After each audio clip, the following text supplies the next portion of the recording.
All right, check, radio check. I want to thank everybody for taking time out of their busy schedule. And like always, if somebody wouldn't mind typing in the chat that you can hear me and you can see me, we'll go ahead and get started. Good stuff. All right, good. Thank you, Harold. So, before I get started, I had the privilege. I was asked to speak to some high school seniors this morning up in Staten Island, and it just reminded me. I'm now 60, and to be in front of folks that are 18 years old, just entering their career. It was just really, enlightening to be able to share some things that I've learned along the way. So that's why we do this every week is, we're trying to just take things that I've learned in my over 30 years of professional planning services, a way to think about items from a different perspective than typically that's touted when it comes to planning in general.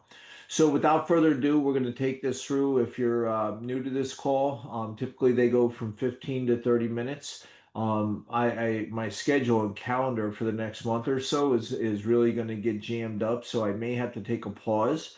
I am currently my oldest current daughter in my current marriage just had her junior prom on Friday. My heart beats still. She was beautiful, and then my youngest was had her dance recitals, and I was able to stand security and just again the pride as I watch our youth, explore themselves and start to step into the future. Was very, very exciting. With that said, I'll be traveling here shortly because my daughter's graduating high school and we'll be spending some family time together. So you'll see my calendar at the end. I wanted to explain that up front. So if I have to take a couple breaks, I'm traveling next week. I got business, I got work, I got a lot of balls in the air. So we will continue to do this as often as we can, but we'll always now try and put out a calendar so that you're not hopping on inadvertently. So the topic this week is how many attributes do your investments have, right?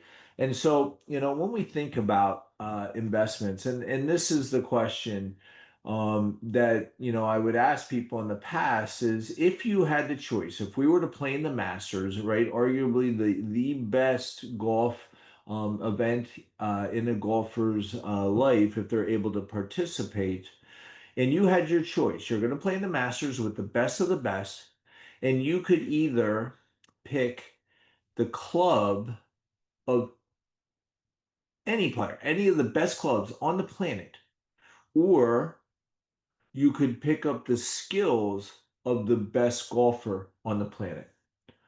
Which would you pick?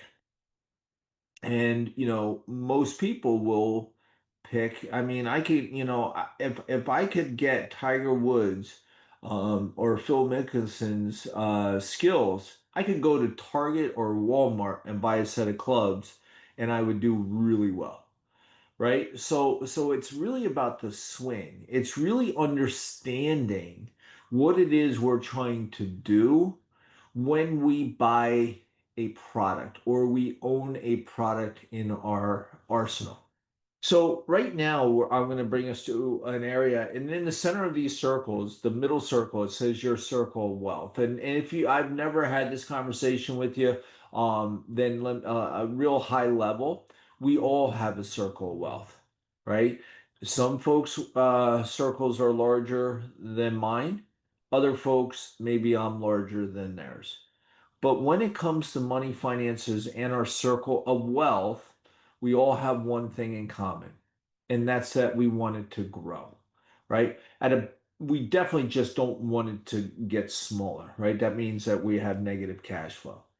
So that is in the middle because as we're thinking about where do we put our money, right? In the past, when I've asked this question, normally I would do it live with somebody and we would do this, but I built out the PowerPoint to help you to get the idea. All investments, if we were to look at all the vehicles where we could put our money, right? The first thing is they would all have attributes. Now, there are 12 of these, and if we look at these, tax deferred growth, tax-free distribution, competitive returns, being able to put a lot of money into it if we want to. Additional benefits, maybe it's the ability to borrow or a waiver on there somehow. If we got hurt, it would contribute for us. Collateral opportunities, right? If I needed to access capital, right? Do I have the ability to use the asset to assign it as collateral? Is it safe, right? No loss provisions, guaranteed loan options, unstructured loan payments, something I call the luck factor, liquidity, use, and control, LUC, and deductible contributions. I share these attributes with you because I can tell you that out of these 12, this would ideally be, some folks might deem it the perfect investment if this actually existed. And I can tell you that in my career of over 30 years, this vehicle does not exist, right? The last person to sort of say that it did, in my opinion, was Bernie Madoff, and I think he's dead now.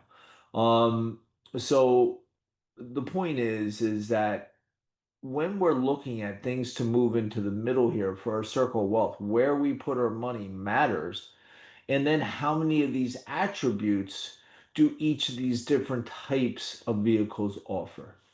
So when I look at it, quite often people and I can tell you, I love the market. I manage money and understanding. And when we say stocks and equities and things like that, listen, I want us all to make money, right? So do we get tax deferred growth, right? We don't have to pay capital gains until we sell it. So if we hold it and let it grow, we could technically be tax deferred growth. But notice tax-free distribution is sort of grayed out because when we distribute that, then we get to pay taxes. And I just did it at this high school today. I was showing them just the impact of capital gains taxes, 15%, what a interrupt that has on the power of compounding. But anyway, I digress. Competitive returns, absolutely. Could we swing for the fences? Can we get 100% return on a vehicle? Certainly. High contributions, yeah. If you want to, you can put all your money, bet it all in red or black or the next Tesla or whatever you want to invest in. PayPal, like Peter Thiel, right? Any of these vehicles, right? Stocks are plays where people traditionally have hit the lottery and created wealth, collateral opportunities. So yes, I'll give it that, right? We have margin accounts. And then liquidity, use, and control. I could challenge that a little bit. So, hey, if the market was down and you had to sell to get capital, but we'll give it in this case. And, depending on the environment, maybe we could take deductible contributions. So we could get some of, but not all of. So let's look at what else. What traditionally, when I ask people to click on, and they'll say, well, what about bonds, right? So I put tax-free bonds in there because traditionally people are like, muni bonds, right? Okay, so tax-deferred growth and tax-free distribution. Now, to me, when I say tax-free, things should be 100% tax-free. A lot of people are not aware that they're subject on their Social Security to cause Social Security to be taxed. That's due to provisional income rules, but we won't get into that. Depending on how much you put in or what type of bond you buy, maybe we're not getting those competitive returns. I mean, certainly of late, right? Bond portfolios have been very challenged to produce yield. You can put a very large sum of money into vehicles like this, and typically you must be an accredited investor to do, muni bonds. But even bonds have these same type of restrictions. Collateral opportunities, yeah. So the same thing, you could use your portfolio as collateral, maybe for a bank to get a loan, something to that effect. Again, liquidity, use, and control subject to market conditions, and then depending on the environment, you could possibly take deductibility. So stocks and bonds, those are the ones that are typically the first two people go to. And then I occasionally I get the person that says, "Hey, I'm a real estate investor," and I go, "Bravo," right? You can absolutely, you depreciate the property. You got a piece of property that it's investment property, and it was a fixer upper, and and maybe you're going to hold on to it, and we can worry about the taxes later. But it's definitely not tax-free distribution, right? At some point in time, the IRS will get paid, and you're in partners with the government when you go to do that.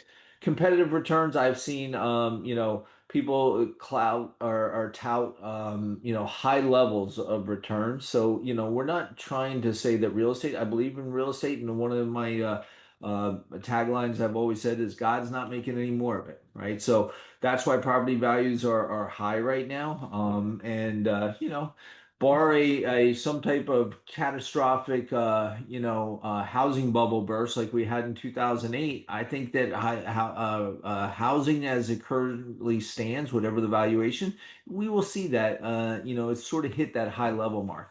But and that's about it. You can buy as much real estate as you want to, and then there's this, we always say you have to plan with the end in mind. What's your exit strategy? I was talking to somebody recently, and they're young, they're high income earners, and they're making some wood, right? They got one house, and they're getting these bonuses, and they're like, we're thinking about buying a second piece of property, right? Not a vacation home, investment real estate. Well, it is completely different when you go to do that, right? And okay, so you buy investment portfolios, you got a portfolio of real estate. I have clients that have many houses. But what starts to happen as we age is being a landlord when you're not so much when you're 70, but when you're 80.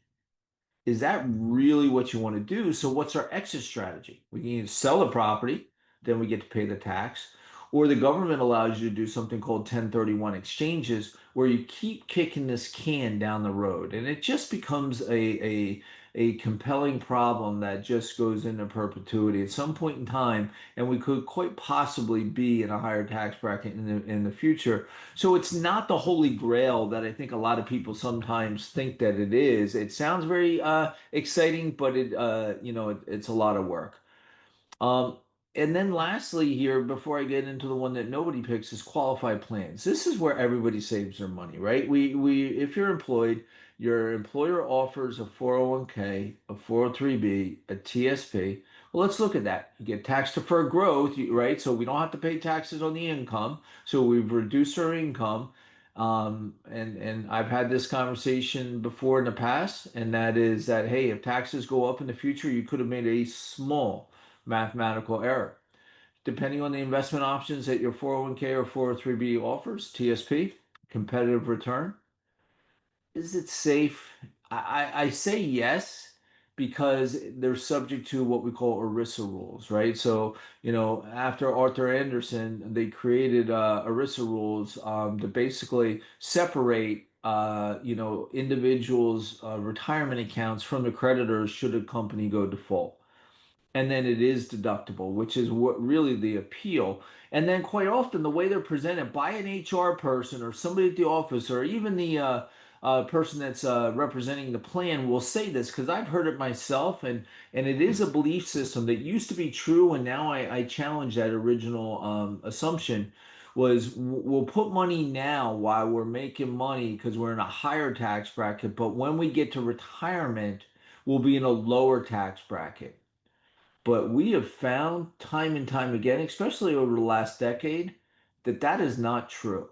Most people are either their at their current tax bracket, or quite possibly even higher, depending on what we're faced with. So, qualified plans, I think the design initially was good because they are forced savings. Companies got away from pensions. It allows people to start to save for their retirement, but nobody ever gave thought to how do I get an unravel from the taxation that the government has intertwined to these plans. So, when I'm asking these questions to folks, we're doing calls. I used to do this in my office. Nobody ever has picked permanent life insurance, right? Nobody ever picks that one. But when we look at all the features and benefit, and this is why if you've heard me before, I will say this, and I will say this till I go to the grave. Properly structured permanent life insurance is the single greatest gift that Congress has ever given the American taxpayer. if properly structured. And it really is should be an asset class. It's not, it's not our grandparents' life insurance. You don't have to die to use it. There are many, many features that when we get into overall looking at the whole plan to create some type of income strategy. But what's key is, and I'm not going to go about it too in depth, is the benefits that we can get. But let's talk about the attributes right now that we were referring to. Tax deferred growth, right? So here I can take my money, put it in, and I can get that money to grow and compound, tax deferred, tax favored, and I can take it out tax free, tax favored.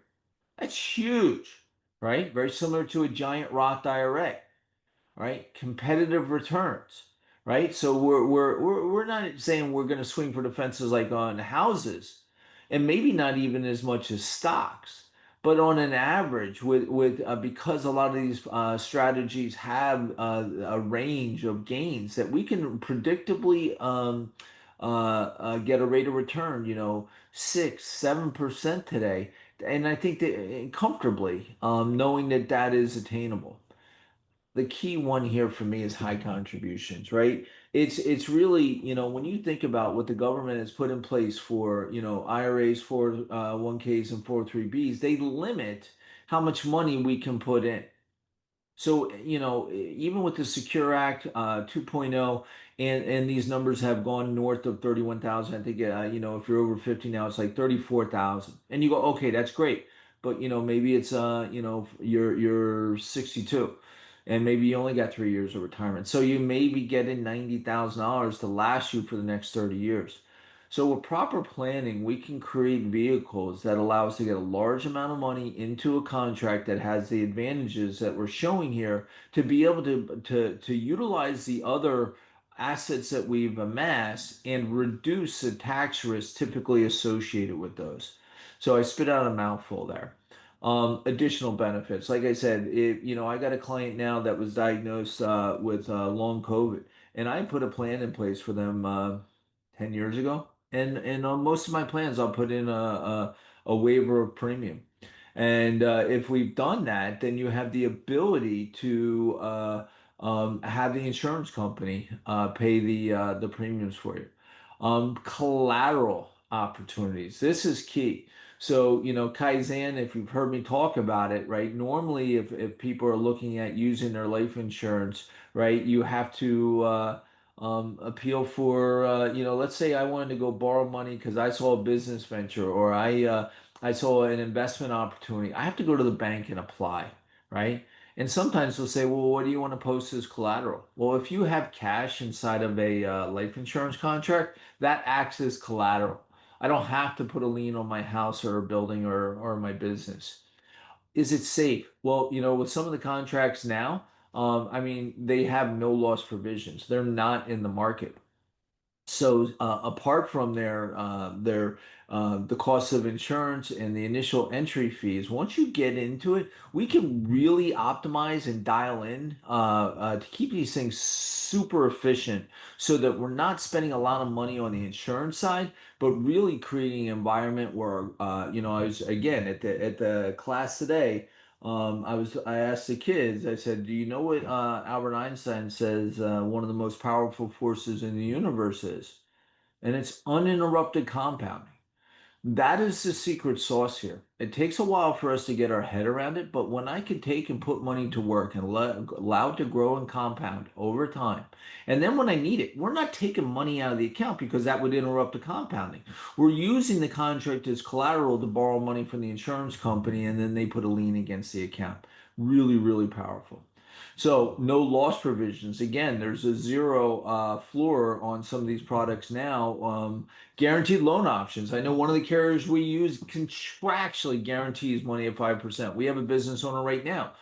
She does pretty well. She's been my client for about 15 years, and she took a lien against her contract to be able to pay payroll. But she's got this contract coming in from the PGA, right? That basically, it's probably, if you're a small business owners, that a lot of these accounts receivables could be out 90, 120, 180 days. You got to wait for your money for them to send it to you. You've done all the work. You had to expend that cash, but how do you pay your staff?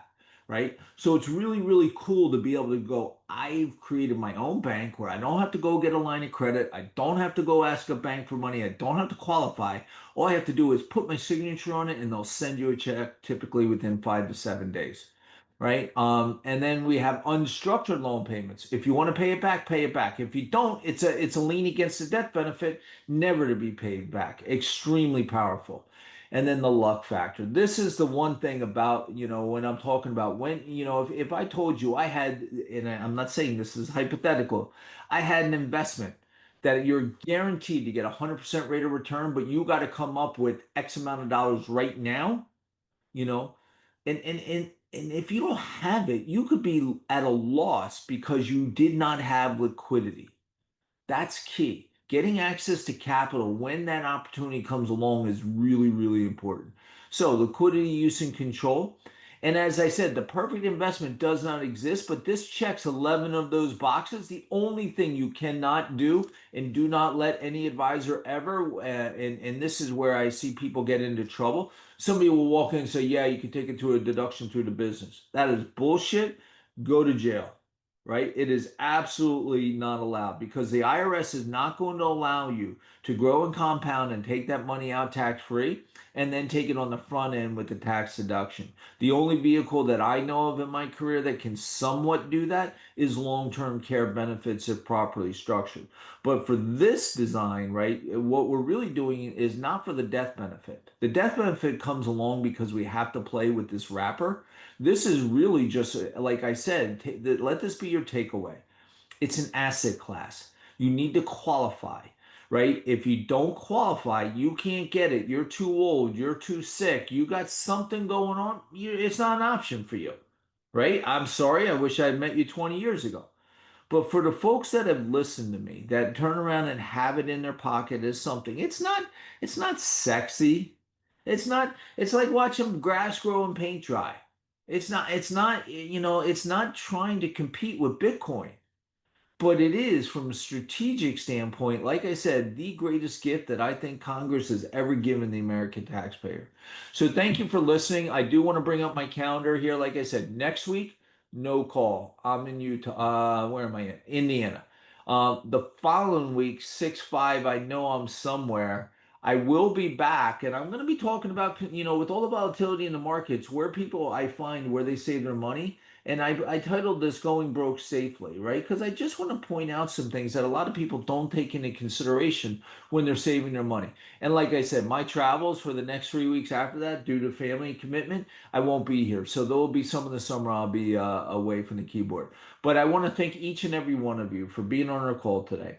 If you need me, reach out. If I can answer any questions, earn your business. Don't keep us a secret. We got some events coming up. I think I got a Social Security event coming up in July and maybe June, and then I got a another. I'm doing a dinner seminar in Summit now. I think in July. So I got some things. I'm moving. You'll be invited. And would love to have you. So if you've not met me, been to one of our presentations on a topic, we'd love to see you. And without further ado, these are our disclosures. Have a great day.